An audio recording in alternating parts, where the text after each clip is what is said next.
Բարի երեկո, հարգելի հեռուստադիտողներ, առաջին ալիքի եթերում օրակարգն է։ Ահա թե ինչ ենք պատմելու մեր գլխավոր թողարկմանը։ Հայաստանից ու Արցախից 1500 ընտանիք պայքարել է լավագույնի կոչման համար։ Առողջ ապրելակերպի առաջամարտիկներին պարգևատրել է նախագահ Սարգսյանը։ Բյուջեից փող ուզելու տրամաբանությունը փոխվում է, պետք է նախաձեռնող լինել եւ ներդրողներ փնտրել։ Տավուշում վարչապետի անցկացրած խորհրդակցությունը թեժ ընթացք է ստացել։ Աշոտ երկաթի ամրոցը կարող է դառնալ նոր մագնիս զբոսաշրջիկների համար։ Բերդ քաղաքի հազարամյա բերդում առաջին անգամ պեղումներ կկատարվեն։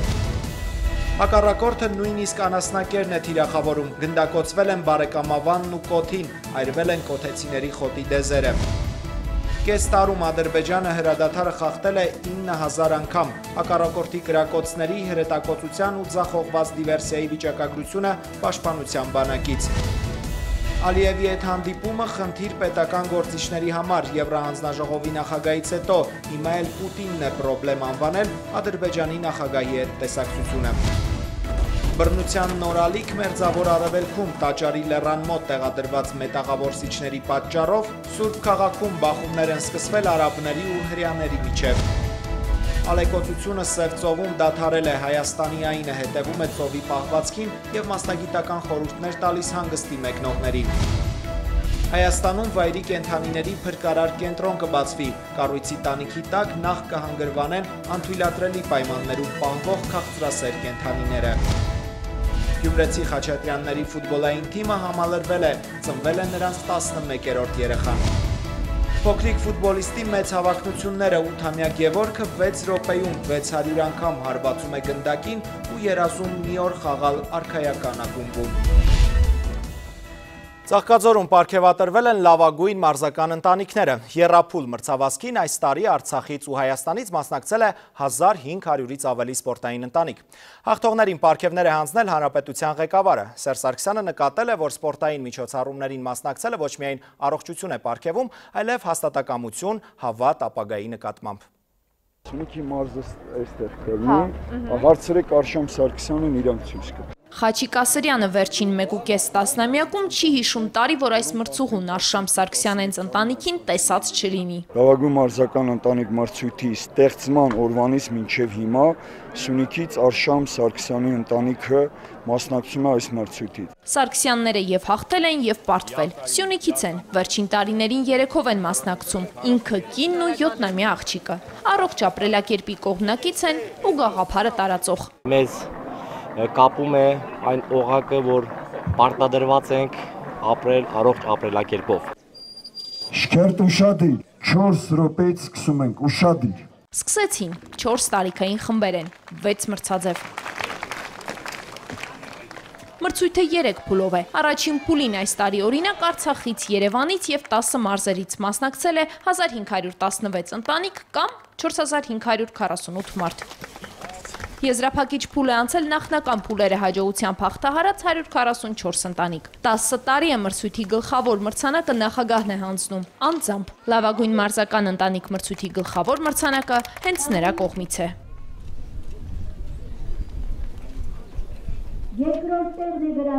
Անուն առ անուն, հերթով, կարգով հայտարարվում են 4 տարիքային խմբերի 6 մրցաձևում հաղթողների անունները։ Պատվոգիր, շքանշան ու 100-ից 500 հազարական դրամ։ Սա է մրցանակային զամբյուղի պարունակությունը։ Նախագահ Սարգսյանը վերջին մրցանակն էլ հանձնում է ու հայտարարում։ Շնորհակալ եմ մարզական ընտանիք մրցույթի կազմակերպիչներին, բոլոր մասնակիցներին եւ հաղթողներին։ Շեշտում է, ընտանիքով այսպիսի մրցույթներին մասնակցելն արդեն հաջողություն է եւ այս զանգվածային սպորտային միջոցառումներին մասնակցելը ոչ միայն առողջություն է պարգևում, այլև լավ տրամադրություն, հաստատակամություն, հավատ ապագայի նկատմամբ։ Ուզում եմ, որպեսզի բոլորդ նայեք այս երեխաների աչքերին, տեսեք ինչքան լույս է ճառագվում, տեսեք ինչքան վստահություն եւ ուրախություն կա, ուրեմն այն, ինչ որ կատարվում է, տեղին է, անհրաժեշտ է եւ մենք պետք է մեր հանրապետությունում պրոֆեսիոնալ սպորտի հետ զուգահեռ մշտապես նպաստենք զանգվածային միջոցառումների անցկացմանը։ Բացարձակ չեմպիոնը Նազարյանների ընտանիքն է։ 5 անվանակարգում են հաղթող ճանաչվել, ոգևորված են, բայց ոչ այնքան։ Իրենցից ավելին էին սպասում։ Մնացած տարիներում 4 տարի անընդմեջ մենք հաղթող ենք ճանաչվել եւ մնացած տարիներում բոլոր 6 ձևերում հաղթահար ենք։ Շիրակը, Կոտայքը եւ Երևանն էլ լավագույն մարզական համայնքներն են։ Քաղաքապետը նշում է սպորտի դերը իր ու քաղաքի կյանքում չափազանց կարևոր է։ Մասսայական սպորտաձևերը մենք Երևան քաղաքում վերջի տարիներին ավելի ակտիվացնում ենք։ Առջևում 2018-ի մրցույթներն են։ Այս ու եւս 7 մարզական զանգվածային միջոցառումներին կազմակերպիչների հաշվարկներով 81000-ից ավելի երեխաներ եւ հաշմանդամություն ունեցող մարդիկ են մասնակցելու։ Շատերի նախամրցութային մարզումներն արդեն սկսված են։ Լուսին Մկրտչյան, Արմեն Անդրեսյան, օրակարգ։ Լավագույն սպորտային մարզ Շիրակում նոր ռեկորդների են սպասում։ Հենրիղ Մխիթարյանի Գյումրեցի երկրպագուն հայկական դյուցազնագրքի հավակնորդ է։ 8-ամյա տղան 6 րոպեում 600 անգամ հարվածում է գնդակին, չթողնելով, որ այն գետնին դիպչի։ Աննա Մարտիկյանն է հանդիպել փոքրիկ ֆուտբոլիստի հետ։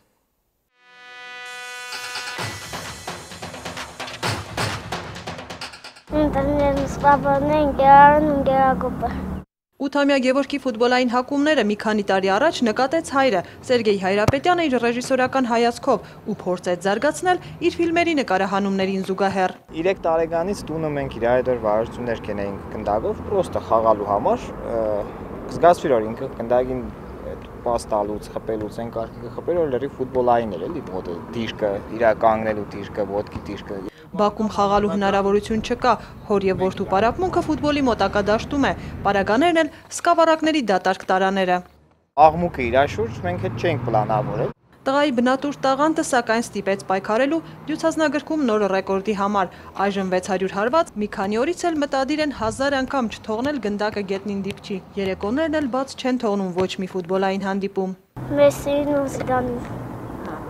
Իսկ հայ ֆուտբոլիստներից սիրած Հենրիղ Մխիթարյանն ու սիրած թմերն են Ռեալ Մադրիդն ու Բարսելոնան։ Կաշվե գնդակի փոքրիկ վարպետը սակայն չի ուզում նմանվել որևէ մեկին, այլ մնալ Գյումրեցի Գևորգը խաղալով աշխարհի լավագույն ակումբներից մեկում։ Ուզում եմ Ռեալ Մադրիդի հարձակողը։ Նպատակները հավակնոտ են, դրանց հասնելու համար էլ հայրը չի խնայում ոչ իրեն, ոչ որդուն։ Առավոտյան պարապմունքից հետո ֆուտբոլի ակադեմիա, այնուհետև մարմնամարզություն, նաև հատուկ մարզանք Մայր Հայաստան հուշահամալիրում։ Սերգեյը գուցե չնկարահանի իր երազանքի ֆիլմը, բայց որդին գնդակը գետնին չի թողնի, խոստանում է, նպատակին հասնելու է։ Աննա Մարտիկյան, Մարտին Գևորգյան, օրակարգ։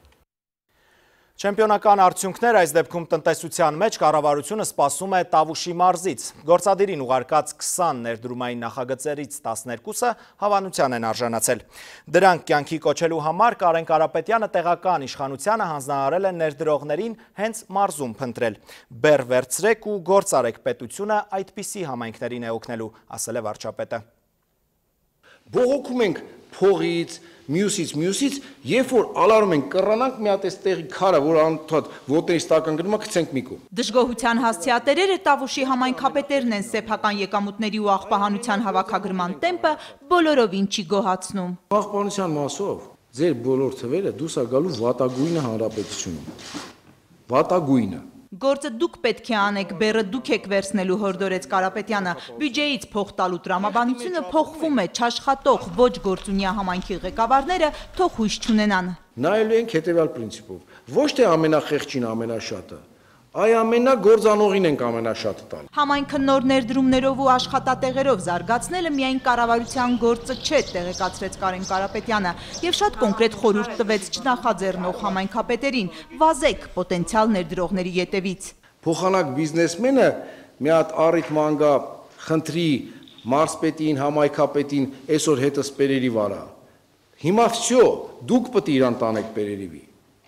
Որ ինքը գա ձեր համայնքում բիզնես դնի։ Կառավարության ղեկավարը կասկած չունի, եթե համայնքապետն իր գյուղի զարգացումն իր գործը համարի, դրսում հաջողության հասած բազմաթիվ տավուշցիներ չեն բավարարվի բարեգործական ծրագրերով ու սեփական ընտանիքներին փող ուղարկելով, իրենց ծննդավայրում գործ կդնեն։ Իրանց մոտ բոլորի մոտ են տպավորությունը, որ ստե բիզնես անել անհնար է։ Տենց բան չկա։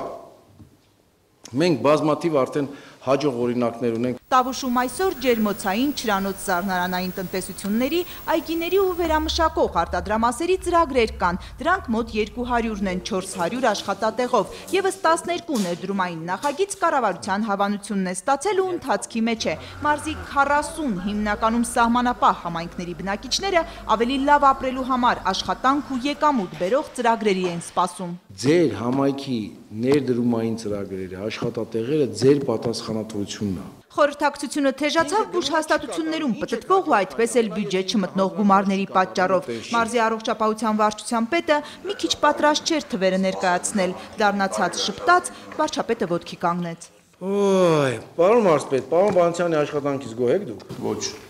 Հիմա գլխավոր բժիշկներին կանչել եք, ասել եք, էլ սենց չի կարելի ապրել։ Այո։ Ինքը գնումա չի կատարում, ինչ եք հաջորդ քայլը անում։ Ինչը օյ։ Ինչի՞ չեք հանում գլխավոր բժիշկներին, եթե չեն կատարում ձեր հանձնականը։ Եվ ընդհանրապես տեղական չինովնիկները ինչու են սպասում, թե որևէ հրաշագործ լուծելու է իրենց խնդիրները։ Հետո էլ Կարեն Կարապետյանը դառնացավ։ 62 համայնք, սաղդ իրար ճանաչում եք, լավ ժողովուրդ եք, ինչի՞ եք սենց բեզալաբերնի, լավ։ Սովորեք, ինքնակրթությամբ զբաղվեք ամեն օր, ես էլ այդպես եմ անում, վարչապետ Կարապետյանն անցավ կրթության թեմային, օրակարգում ցավոտ օպտիմալացման հարցն է։ Օպտիմալացումը դա ինքնանպատակ չի, որովհետեւ տրամաբանական քայլ, որ մենք փող եք անում անենք, բայց մեր երեխեքը, մեր քաղաքացիները դուժեն, տենց բան չկա։ Այն համայնքներում, որտեղ միայն մեկ դպրոց է, նույնիսկ եթե աշակերտներն ընդամենը 20-ն են, դպրոցը կմնա։ Մարզում օպտիմալացման առաջին փուլով փակվող միակ հաստատությունը Բերդի վարժարանն է լինելու։ Մարզպետարանում խոստանում են սահմանամերձ համայնքում աշխատանք կորցնող ուսուցիչներին ապահովել դասաժամերով։ Սահմանամերձի նկատմամբ, որ յուրահատուկ վերաբերմունք անելու տեղ երկու խնդիր չկա։ Վարչապետ Կարապետյանը կրթության որակն ամենակարևոր խնդիրն է համարում, ասաց, գոնե 10 տարի անց ավելի խելոք, գործունյա սերունդ պիտի գա, որ նման խորհրդակցության կարիք էլ չլինի։ Սուսան Բադալյան, օրակարգ։ Կանաչ Դիլիջանի Ձենոքավանի զիփլայնից բացի Տավուշում տուրիստական նոր ուղղություն է բացվում դեպի թագավորական ամրոց։ Բերդ քաղաքում հնագիտական պեղումներ են սկսվում 1000 տարի առաջ կառուցված Աշոտ երկաթի կեցավայրի տարածքում։ Հայոց թագավոր Աշոտ երկաթի նստավայր, հյուսիսարևելյան Հայաստանի ռազմաքաղաքական կենտրոններից մեկը ըստ պատմական վկայության, իսկ ըստ բերդեցիների հին զրույցների Ցլիկ Ամրամի Բերդն է, որից էլ քաղաքի անունը։ Մարդկանց մոտ տպավորվել է, ասենք Մուրացյանի պատմությունը, Ցլիկ Ամրամի լեգենդն է, այստեղ պատմվում Ասպրամի հետ կապված։ 1000 տարուց ավելի թեկուզ կիսավեր Բերդը շարունակում է բարձունքից իշխել եւ նույնքան էլ լռել։ Գրեթե ուսումնասիրված չէ, միայն 80-ականներին պեղումները սկսվել, բայց անավարտ են մնացել, այժմ հույս կա, որ Բերդը կխոսի։ Պեղումների արդյունքները նաև մեր թանգարանում իրենց տեղը ունենան։ Տեղի բնակչությունը իր անցյալին տեղյակ լինի, ահռելի, անսահմանափակ գաղտնիքներ է պարունակում։ Թեև 2005 թվականից Տավուշ ամրոցը հուշարձանների պետական ցուցակում է, բայց կառավարության որոշմամբ նաև համալրեց արգելոց թանգարանների շարքը։ Քաղաքապետարանը արդեն հատկացրել է ամրոցին հարակից 4.5 հեկտար տարածք։ Մեր քաղաքի պատմությունը մինչև հիմա լավ չի ուսումնասիրված, մտածում ենք, որ ավելի ճիշտ կուսումնասիրի եւ ամենակարևորը սպասում ենք, որ ուսումնասիրության արդյունքում կզարգանա տուրիզմը։ Խորհրդանիշ ինքնաթիռը հուշում է, որ սահմանամերձ տարածքի միակ տուրիստական կազմակերպությունում եւս անհամբեր են այդ օրվան։ Կա մեր տարածաշրջանում ըստ ինձ հյուրանոցային սեկտորի բացակայություն, չնայած մեր տարածաշրջանում ավելի հետաքրքիր կարող լինի էկոտուրիզմը։ Իսկ տուրիստները այստեղ սկսել են հաճախ երևալ, Սերժիկ Պապը իր աչքով է տեսել։ Ով չուզի, որ տուրիստներ շատ կան։ Ինչ կա տուրիզմը զարգանա, եկա քաղաքը զարգանա,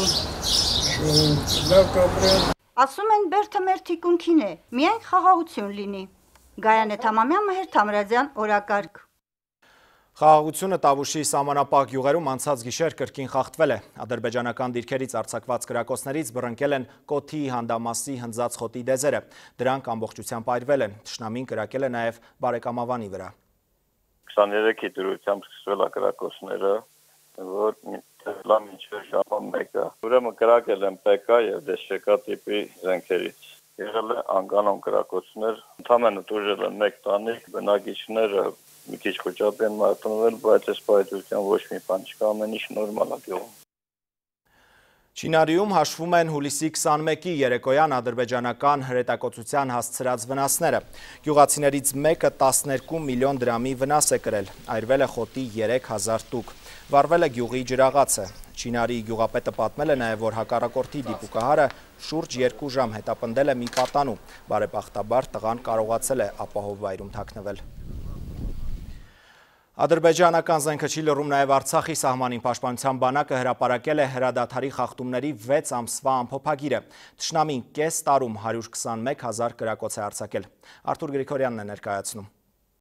Բացի հրաձգային զինատեսակներից, ադրբեջանական զինուժը կիրառել է նաև Spike հակատանկային կառավարվող հրթիռներ, TR-107 տիպի համազարգային հրթիռային կայանքներ, D-30 և D-44 տիպի հրանոթներ, 60, 82 և 120 մմ-անոց ականանետեր, տարբեր տիպի նռնականետեր։ Եղել է ադրբեջանական հատուկ ջոկատայինների դիվերսիոն ներթափանցման մի քանի փորձ, որոնք ժամանակին հավաստանշվել են և հակառակորդը կորուստներ կրելով ետ է շպրտվել։ Հիշատակման արժանի է փետրվարի 25-ի գործողությունը, երբ պաշտպանության բանակի առաջապահ ստորաբաժանումները հայտնաբերելով արևելյան ուղղությամբ դիվերսիոն խմբին, թույլ տվեցին մոտենալ ու ոչնչացրեցին։ Թշնամին միջդիրքային տարածքում թողեց 5 դիակ, մնացածը նահանջեցին։ Ի տարբերություն նախորդ տարիների, հակառակորդի խախտումների մի մասն արձանագրվել են բանակի տեսադիտարկման համակարգերով։ Բոլոր դեպքերում էլ լուրջ խախտումներին հետևել է պաշտպանության բանակի պատժիչ գործողություն։ Արթուր Գրիգորյան, օրակարգ։ Ադրբեջանի ռուսական զենքի վաճառքը տնտեսական գործարք անվանելը կամ հիմնավորելը, թե այդպիսով երկրների միջև ռազմական հավասարակշռություն է պահպանվում, համոզիչ չէ, կարծում է Հայաստանի խորհրդարանի արտաքին հարցերի հանձնաժողովի ղեկավարը։ Արմեն Աշոտյանը նկատել է, որ այս հարցը պետք է միշտ օրակարգում պահել, բայց չսարքել ռեալիթի շոու։ Հայ-ռուսական օրակարգի կնճռոտ հարցերից մեկը Ռուսաստանի կողմից Ադրբեջանին զենքի մատակարարումն է, ասում է խորհրդարանական արտաքին հարաբերությունների հանձնաժողովի նախագահը։ Սա լուծում պահանջող խնդիրներից է և ռուս գործընկերներից շատերն էլ ըստ Արմեն Աշոտյանի կիսում են այս մտահոգությունը։ Այն բացատրությունները, որ մենք լսում ենք որպես հիմնավորում, որ դա բացառապես տնտեսական գործարք է կամ դա հնարավորություն է վերահսկելու Ադրբեջանի ռազմատեխնիկական պոտենցիալը կամ դա հնարավորություն է ազդելու տարածաշրջանային կայունության վրա եւ այլն, իհարկե մեր տեսակետից քննադատությանը չեն դիմանում։ Այդ երկրին զինելու հարցը պետք է պահել օրակարգում, ասում է հանձնաժողովի նախագահը, բայց խնդրի կարգավորումը նրա համոզմամբ ոչ թե հանրային քննարկումների, այլ քաղաքական դաշտում է եւ ընդունում է, որ հանրությունն էլ պետք է տեղեկացված լինի։ Հարցը ունի գին եւ արդյոք այդ գինը պետք է վճարել հայ-ռուսական հարաբերությունների համար, հատկապես որ զենքը երբեմն կրակում է։ Մինսկի խմբի կողմից ըստ Աշոտյանի ջանքեր են գործադրվում կազմակերպելու Հայաստանի եւ Ադրբեջանի նախագահների հանդիպումը։ Հանձնաժողովի նախագահին չի զարմացրել Ռուսաստանի ու Ադրբեջանի նախագահների հանդիպումը։ Կանխատեսելի է ասած նաեւ կոնսուլտացիաների այլ ռաունդ։ Համոզված է, որ Ադրբեջանի հետ հարաբերությունները լավ չեն, ավելի ստույգ ջերմացման ճանապարհին չեն, թե եվրոպական, թե ռուսական ուղղություններով։ Հայաստանի քաղաքական գործիչները ոչ թե Ռուսաստանի պաշտպաններն են, այլ հայ-ռուսական բարեկամության պաշտպաններն են։ Աշոտյանը արեսացին է համարում լուրերն այն մասին, թե Հայաստանը հնարավոր է չգնա նոյեմբերին Բրյուսելում սպասվող շրջանակային համաձայնագրի ստորագրմանը։ Այդ լուրերն էլ ադրբեջանցիների ձեռքի գործն է համարում։ Ջանք ու եռանդ չեն խնայում Հայաստանի հարաբերություններն էլ ռուսական ու եվրոպական կողմերի հետ ներկայացնել այնպիսին, ինչպիսին իրենց երկրի հետ է։ Ծիրանուշ Մուրադյան, Տիգրան Բաբայան, օրակարգ։ Սոչիում ուրբաթ երեկոյան Պուտինը հանդիպել է Իլհամ Ալիևի հետ։ Իրավիճակը տարածաշրջանում բարդ է եւ պետք է խոսել այդ մասին, ասել է Ռուսաստանի նախագահը։ Ալիևն էլ է խոսել, ասել է, որ այդ հարցերում հաճախակի խորհրդակցությունների կարիք է զգում։ Վլադիմիր Պուտինը Ադրբեջանի պաշտոնակցի հետ հանդիպումից առաջ Սիրիուս կրթական կենտրոնի երեխաների հարցերին է պատասխանել։ Երեխաների հետ հանդիպման ավարտին հետաքրքիր երկխոսություն է տեղի ունեցել։ Ալիևի հետ հանդիպումը Վլադիմիր Պուտինը անվանել է «պրոբլեմ»։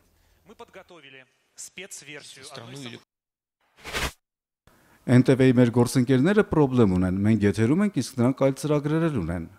Վլադիմիր Վլադիմիրի, դուք պրոբլեմ ունեք, ձեր նվերները 4-ն են, արդեն վաղվա ծննդյան տարեդարձներն են սկսվում։ Ես պրոբլեմ 1 ժամից կունենամ, հանդիպելու եմ Ադրբեջանի նախագահի հետ։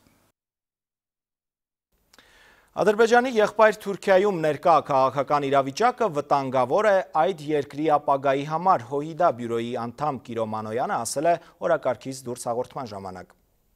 Թուրքիայում այս վիճակը, եթե Էրդողանի համար լավ է, ապա Թուրքիայի համար չի կարող լավ լինել։ Ճիշտ է, որ ինքը ամեն ինչ վերահսկում է այսօր, շատ բռնի ձևով, 100,000-ավոր մարդկանց աշխատանքից է ազատած, տասնյակ հազարավոր մարդկանց ցերպակալել է, որոնց թվում 150 եւ ավելի լրագրողներ, բազմաթիվ լրատվամիջոցներ փակել է, մեկ հարց, որի մասին քիչ է խոսվում, 100 միլիոնավոր գումարներ, գալվածներ, բռնակրավեր է, ասել է, որ դու գյուլենական ես, գալված վերցրել են, այսինքն ճիշտ այնպես ինչպես 1915-ին էին անում կամ վետակային Հիմա այս ամենից մենք կարող ենք մեր այս բոլորը սակայն ընդհանրակը չէ, այս բոլորը մեր հարցը կամ Հայաստանի հետ հարաբերություն, ցեղասպանությունը մոռանանք մեկ րոպե, նույնիսկ Հայաստանի հետ հարաբերություն, կարծում եմ օրակարգի վերջում է արդեն։ Օրակարգից դուրսը դիտեք այսօր 23:40-ին։ 6 մարդ է զոհվել արդեն մեկ շաբաթ ձգվող պաղեստինցիների բողոքի ցույցերի ընթացքում։ Պատճառը Երուսաղեմի Սուրբ լեռան վրա Իսրայելի տեղադրած մետաղաօրսիչներն են։ Սա վիրավորում է ուխտի գնացող հավատացյալներին, հայտարարել է Պաղեստինի առաջնորդը։ Պաղեստինն ու Իսրայելը խռով կմնան այնքան ժամանակ, քանի դեռ Տաճարի լեռան տարածքից չեն հեռացվել մետաղորսիչները, Պաղեստինի առաջնորդի պայմանն է։ Այն սրբավայր է, ասում է Մահմուդ Աբասը, որ ղեկավարության հետ խորհրդակցությունից հետո որոշել է սառեցնել Իսրայելի հետ բոլոր պայմանագրերը։ Արևելյան Երուսաղեմը մեր երկրի հավերժ մայրաքաղաքն է ու դրա հանդեպ իրավասությունը պաղեստինյան ժողովրդին է պատկանում։ Մենք պահպանելու ենք մեր սրբավայրերն ամեն գնով։ Լարվածության բռնկման պատճառը 3 տեղի ունեցած ցույցի ժամանակ 3 պաղեստինցու մահն է։ Իդեպ բռնությունն արդեն արժանացել է նաև ՄԱԿ-ի քննադատությանը։ Կազմակերպության գլխավոր քարտուղարը հետաքննություն է պահանջել։ Պաղեստինցիները վայելում են նաև Լիբանանի աջակցությունը, այնտեղ դա ցույց են տալիս Իսրայելի դրոշը այրելով։ Տաճարի լեռան մոտ անվտանգության խստացված միջոցառումների դեմ հավատացյալները բողոքում են արդեն մեկ շաբաթ։ Ցույցերն ուղեկցող բախումները 3 դարձել են նաև 3 իսրայելցու մահվան պատճառ։ Ամեն ինչ սկսեց, երբ Ալ-Աքսա մզկիթի մոտ 2 իսրայելցի ոստիկանի սպանեցին։ Հավատացյալները ոչ քաղաքական լուծում են գտել մետաղորսիչների դեմ։ 3 նրանք աղոթել են հենց փողոցում, որ ստիպված չլինեն դա անելու համար դրանց միջով անցնել։ Սոնա Աղբալյան, օրակարգ։ Վերադառնանք Հայաստան, Գյումրեցի 35-ամյա մայրը 11-րդ երեխան է ունեցել, Դավիթը իրեն լավ է զգում, նրան ծննդատնից ծնողները տուն կտանեն երկուշաբթի։ Հայաստանի երկրորդ քաղաքում ծնունդները շատ չեն, փոխարենը բազմազավակ ընտանիքներն են շատ։ Քաղաքի ծննդատանը հերթի մեջ են իրենց 11-րդ, 12-րդ երեխային սպասող մայրերը։ Շանսովել Հեղինե, Զավեն, Հովսեփ, Հակոբ, Դանիել, Ռոզա, Օլիա Դավիթ 35-ամյա արդեն բազմազավակ մայր Լիլիթը իր երեխաների անուններն է թվարկում 3 կիլոգրամ 600 գրամ քաշով Դավթի ծնունդով ընտանիքում տղաների թվային գերակշռություն ստացան Գյումրիի ծննդատանը չնայած ծնունդների նվազմանը մեկ ընտանիքում 10-րդ 11-րդ եւ նույնիսկ 12-րդ երեխաներ պարբերաբար են ծնվում Լեսաղի ունեմ որոնք գրանցված են ծննդատանը սպասում են 11-ին 12-ին Գործազրկության ամենաբարձր մակարդակն ունեցող մարզում կենցաղը դժվար է, բայց Լիլիթը չի դժգոհում։ Ավագ դուստրը 17 տարեկան է, 10 երեխաներն էլ դպրոցական են եւ միմյանց օգնելով սովորում են գերազանց առաջադիմությամբ։ Մեծերը օգնում են փոքրերին։ Լիլիթն ու ամուսինը դեռ երիտասարդ են, ամեն մի երեխայի աշխարհ գալով էլ նոր հույսեր են փայփայում ու ծրագրեր կազմում։ Միգուցե 2 սեռի երեխաների հաշիվը նորից հավասարեցնեն։ Աննա Մարտիկյան, Մարտին Գևորգյան, օրակարգ։ Գերմանացի սրտաբանը Երևանում մեկ օրում 3 բարդ վիրահատություն է արել։ Պրոֆեսոր Կարստեն Իսրայելը վիրահատարանից դուրս գալուց հետո խոստովանել է, որ Հայաստանում կան սարքավորումներ, որոնք անգամ գերմանական կլինիկաները չունեն։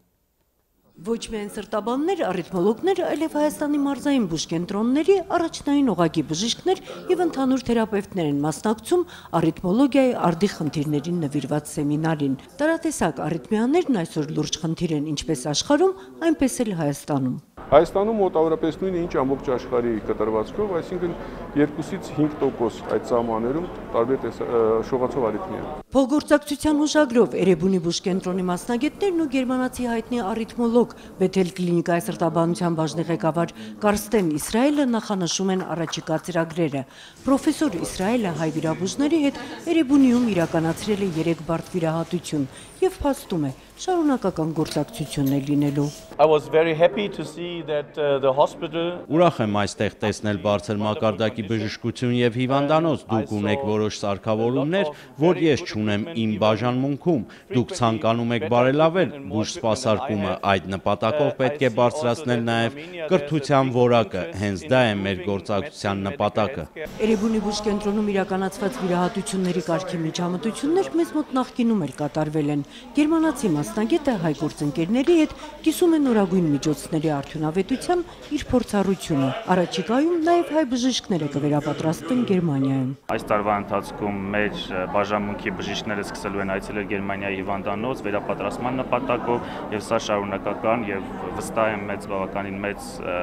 նախագծի առաջին քայլն է, որ մենք այսօր կատարում ենք։ Բուժ սարքավորումների արժեքով պայմանավորված վիրահատության գինը կարող է տատանվել 1 միլիոնից մինչև 6 միլիոն դրամ։ Հայ մասնագետները վստահեցնում են, մի քանի անգամ ավելի էժան է, քան Եվրոպայում։ Նոնե Ալեքսանյան, Էդգար Դավթյան, օրակարգ։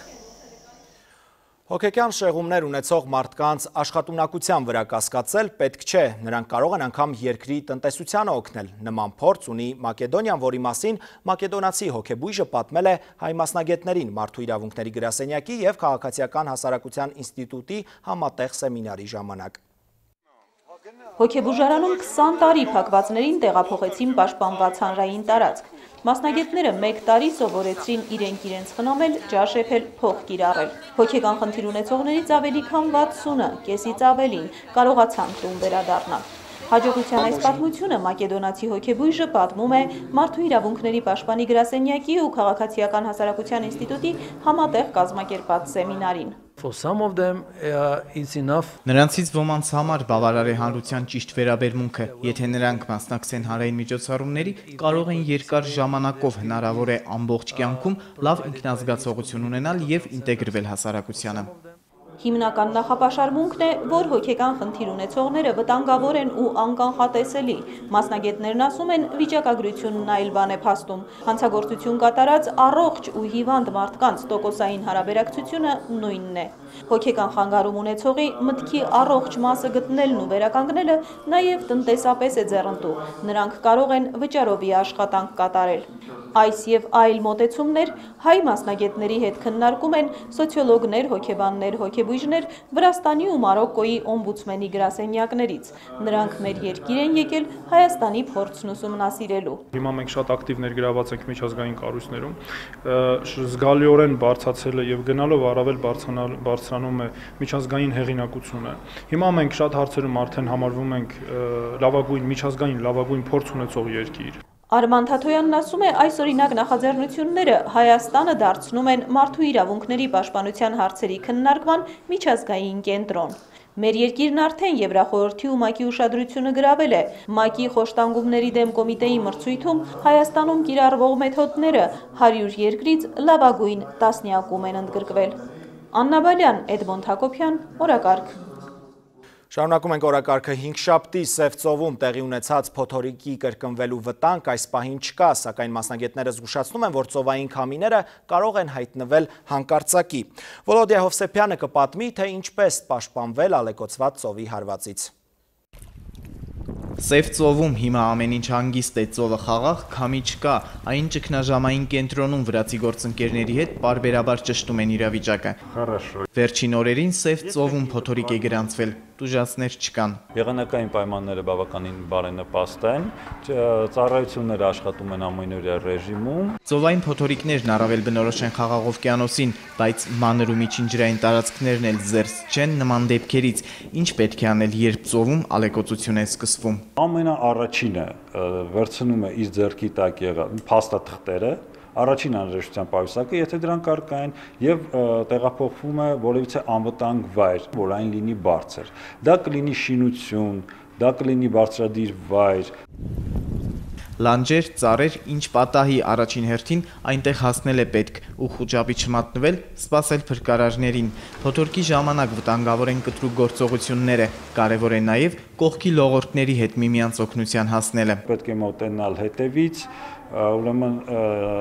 նրան գրկել։ Փրկարարների ցուցումն է, ջրում քամու եւ բարձր ալիքների հանդիպելիս կարևոր է իրար չխառնվելը, ջուրը խուճապ չի սիրում։ Վոլոդիա Հովսեփյան, Էդգար Դավթյան, օրակարգ։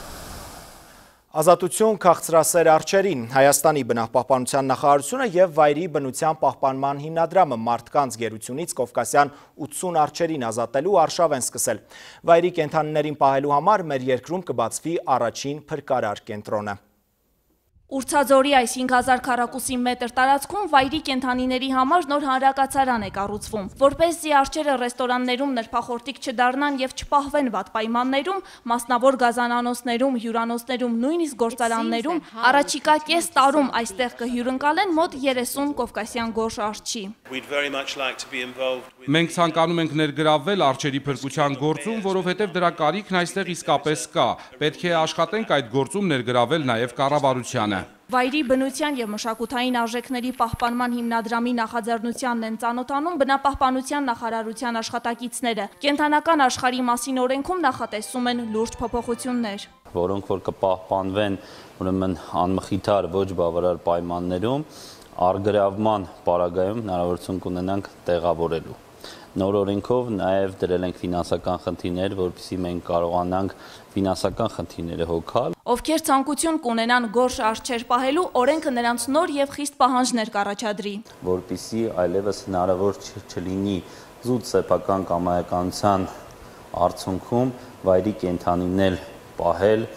տանը սեփական զվարճանքի վայրում, կարող ես շատ լավ պայմաններ ունենալ, թույլտվություն ստանալ, լիցենզիա ստանալ,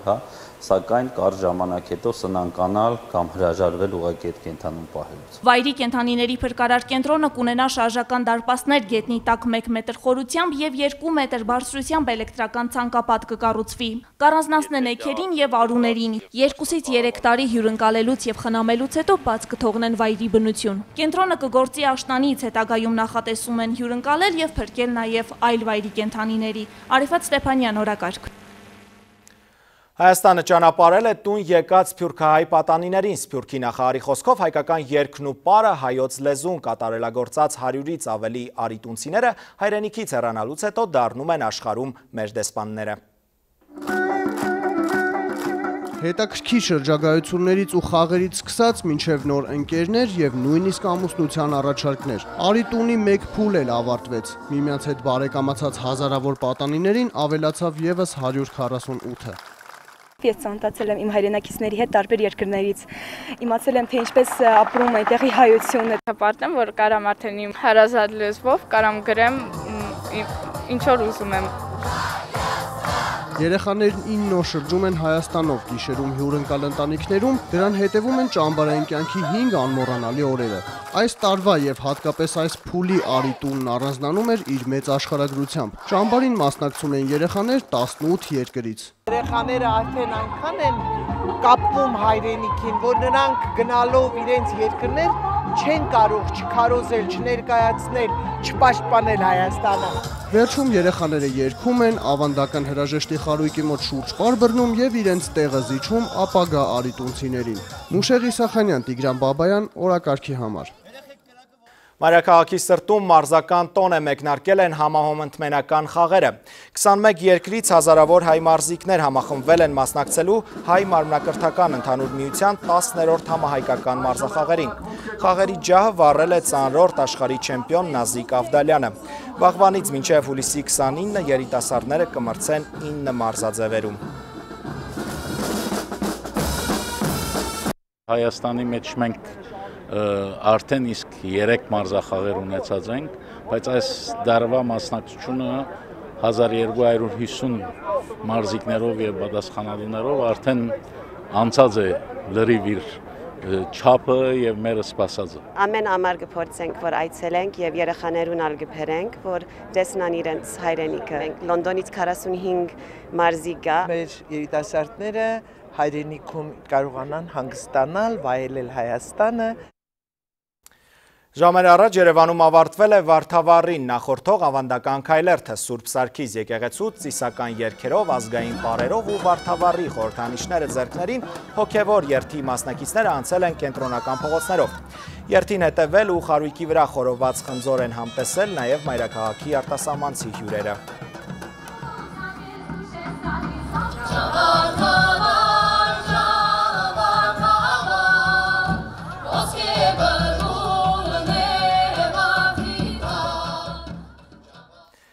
Վարդավառի տոնակատարությամբ է բացվել Մարտունու նորակառույց հանրային լողափը ջրի օրհնությամբ և միմյանց ջրելու ժողովրդական ավանդույթով մասնակիցները նշել են սիրված տոնը։ Բացված սեղաններին Վարդավառի տոնական ճաշատեսակներ են դրվել, հնչել են ազգային երգեր, ցուցադրել ավանդական խաղեր։ Լողափի կառուցման օգնած 27 կամավորներ արժանացել են համայնքի գործընկեր մրցանակի։ Ամանորյա տոնից հետո երկրորդ տոնն ենք համարում, հավաքում ենք Գերվաստանով, մեր թորներով, ծորներով, ջուրն է կյանքի սկիզբն է, վարդը ցողելու այդպես խորհրդանիշ է։ Զոր խաչից և զոր բավետարանած և ավորը Վարդավառի տոնից առաջ Հայաստանի ոստիկանությունը փողոցներում դույլերով զինված քաղաքացիներին հորդորում է լինել բարեկիրթ և պահպանել հասարակական կարգուկանոնը։ Օդերութաբաններն էլ զգուշացնում են չտարվել ջրախաղով ու կեսօրից հետո արևի տակ չմնալ, վաղը ջերմաստիճանը կրկին կբարձրանա մինչև 40 աստիճան։ Օրակարգն էր եթերում, շնորհակալություն ուշադրության համար, ցտեսություն։